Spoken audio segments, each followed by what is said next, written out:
Hello and welcome to Show Me the Monkey. Today we will be looking at and breaking down Scorsese's most criminally underappreciated film, his Midnight Odyssey, After Hours. From start to finish, you follow the journey of Paul Hackett, an ordinary man, through the streets of New York during the latest and most intimate hours of the night. This film boasts an impressive and unique plot, and despite being such an absurd and insane movie, it's oddly relatable. While it certainly wasn't a box office success, it is generally well received with an average IMDb score of 7.6 out of 10 and 4.1 stars on Letterboxd. I really enjoyed this movie, and I personally hold it as my favorite Scorsese movie. I would like to know, however, how it can be held in a simian context. Scorsese seems to have a subpar representation of apes in his films, but let's hope he can raise the bar here. After Hours, Show Me the Monkey. This film starts off with Paul. He's at his job, his boring-ass office job.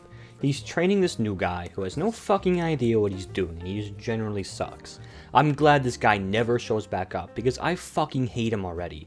Paul just seems to be this normal dude, but he does have this really nasty little unibrow. I hate it, and I wish he'd just shave it off. Like, why keep it? Anyways, he leaves his boring-ass job, and as he's walking out there, there's these giant-ass, huge, golden sliding gates. Why the fuck does this place have these giant sliding gates? Why would they need these huge sliding gates? It makes no fucking sense. Paul goes back to his boring-ass house and flips through the TV channels before he realizes he's a lame-ass, boring-ass dude. He heads over to this coffee shop to wet his whistle, and he starts reading the shitty book by Henry Miller. Who the hell is Henry Miller? Who even cares? Who the fuck is this bald guy? What is he doing here? Anyways, this random ass girl sparks a conversation about Henry Miller. It even quotes one of his books, but honestly, Paul doesn't give a fuck. It might just be his nasty fucking unibrow, which he still fucking has, by the way. This girl, Marcy, points out this fucked up waiter doing this fucked up dance. What is wrong with this guy? Why is he here? If I was at this coffee shop and I saw this fucker busting a move, I would immediately leave. I guess Marcy has a friend who makes plaster of Paris paperweights? Who the fuck needs a paperweight? That's useless. I don't like it. She gives him a phone number of her friend, and Paul gets up to ask the waiter for a pen. The waiter does a stupid little fucking twirl. Like, what the fuck is this? Why did he do this? I hate this guy, but Paul seems kinda chill about this. I don't know why. That dude is fucking weird. Paul heads back home, and he has his little fucking alarm clock on the counter. The fuck? Why does he have an alarm clock on his counter? What is the point of that? Paul is trying to piss me off here. He calls up Marcy, and she says, hey, come over. Basically, that means she wants his one-eyed snake in and around her oral region. He's fucking hyped, but he has a fucked up tooth, and I don't like it. It threw me off. Paul leaves. He gets a cab, because he doesn't have a license? Or a car? How old is this fucking guy? He hops in this cab, and the fucker takes off. He's going at least 80 miles per hour, man. Paul is sliding and flying all around the back seat, and for some fucking reason, he places all of his money in a cup holder? Of course it flies out the window. Why don't he just hold the money? Paul is fucking stupid. The cab driver is wearing this sailor's hat with the word "the captain" on it. The fuck? He stiffs the cab driver because he has no money, and the driver just drives off. I feel a little bad, but the driver is probably fucking drunk. He gets to the apartment, and this bitch just throws the keys at him. He goes up and he meets Kiki, but their entire apartment looks like a goddamn warehouse. There are pillars and empty space and a fucking ladder? What? She's making a dope-ass statue, though, and Paul hops in and gives her a hand. He dirties his shirt because he's a fucking moron, but she gives him an extra shirt, and honestly, it's kinda nicer than the shirt he had. I guess Marcy went to the drugstore? Why? She knew Paul was coming over. Why would she make a quick run to the pharmacy? What is her problem? Now this horn dog Paul offers Kiki a massage, and he loosens her bra and tells her she has a great body? He still has a unibrow, which is fucking wild. She falls asleep and starts snoring like a goddamn cartoon character.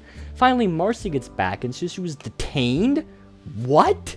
This never comes back up in the entire movie. What was she detained for? Armed slobbery? Emguzzlement? What the fuck? They go into her room and she has some fucking bomb-ass weed, some real sativa. Kiki shows up shirtless and Paul just ogles like he's never seen a pair of breasts before. Paul is fucking weird. He goes through Marcy's bag and finds this gonorrhea cream? Hemorrhoid ointment? I don't fucking know. She also has this giant-ass scratch on her leg. Fucking whatever, man, whatever.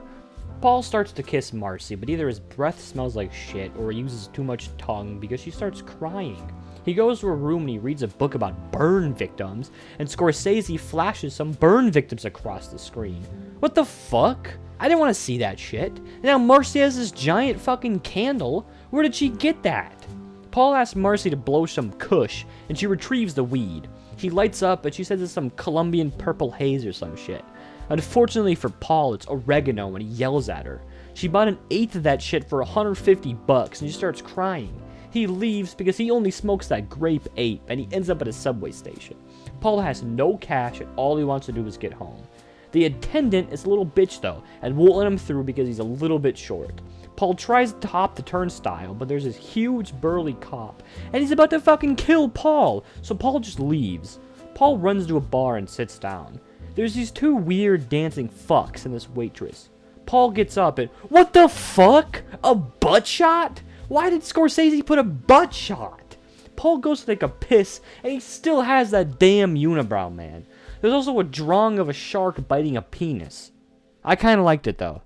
The bartender offers Paul cash for the subway, but the register is stuck. He starts kicking that shit and banging it on like a wild ape.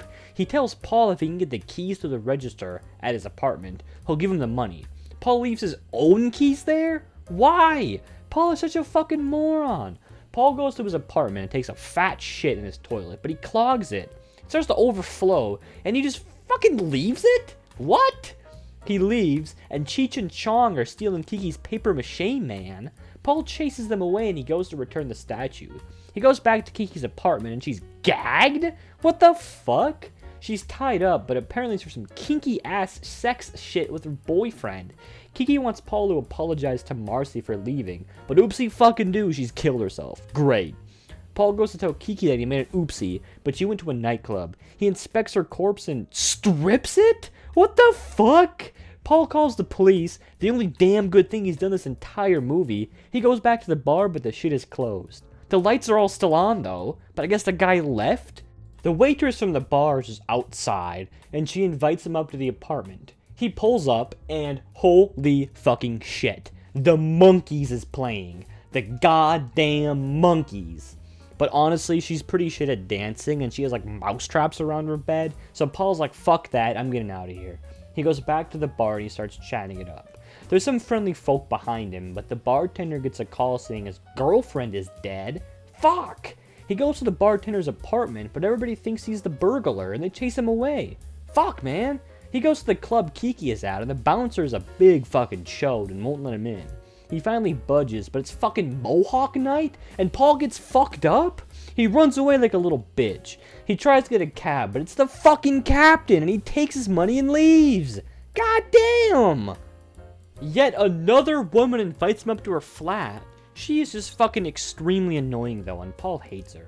He starts to leave, but she offers to drive him in her Mr. Softy truck? What the fuck? Mr. Softy? Then she finds a wanted poster with his face on it. Fuck! He climbs up a fire escape to get away, and he watches a lady shoot her husband to death? What the fuck? He goes to the same diner from before, and he finds the bartender. But the bartender is a little bitch, and he calls the mob to Paul. Paul runs back to the club where he finds this nice old lady. They have a little fucking dance, a bit of a jig, and she fucking turns him into this papier-mâché monster. Now what the fuck? Cheech and Chong steal his ass? The fuck? How'd they lift him up so easy? These people are fucking strong. They load him up, drive away, but he falls out the back and shatters. He gets up, and just in time, those goddamn golden gates open up in front of him, and he goes into work. What the fuck, man? What the hell just happened? This movie highlights the zany and absurd night adventures of an ordinary man. After Hours is a unique and beautiful hidden gem under Scorsese's belt. To my disappointment, other than featuring a song from a band named the Monkees, there were no monkeys, or chimps, or apes, or even simians in this film. I was happy to see this movie recently released onto the Criterion Collection with a 4K restoration. This movie is my favorite Scorsese movie, and by a large margin. I don't think any of his movies have really resonated with me in a way that After Hours did. It is hard to take your eyes off of this movie just because it's so crazy, and this movie is simply fantastic.